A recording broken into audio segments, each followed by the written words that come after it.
Hello there and welcome to another one of these Lexical Lab 1 minute English videos. If you like this video, make sure you subscribe to our YouTube channel and check out our website www.lexicallab.com to find out more about our online courses.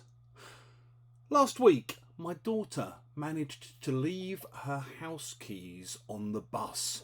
And, like an idiot, she also left her name card from school in it. She had like a little plastic lanyard with her name on it. And she left all of this, the keys, the lanyard with her name on it, in a purse on the bus. We checked and nobody handed it in on the bus, so we can only assume that somebody basically nicked it. They stole it. Now, Della is a very unusual name, and it doesn't take a genius on Google to work out where we might live.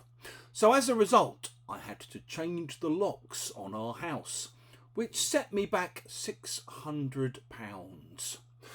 To say I was angry about this would be an understatement.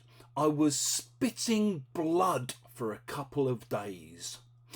If you say that someone is spitting blood, you basically mean that they're showing anger and they're talking in a very angry way.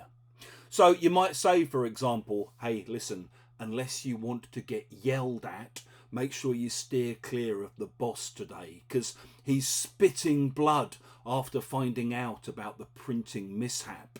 Or maybe, when the boss found out what had happened, I honestly thought that he was going to spit blood. Or maybe if you end up in a conversation with a particularly obnoxious or annoying person, they might make you so angry that by the end of the conversation, you were literally spitting blood. If you've enjoyed this video, please do click the like button. It helps other people find out about us.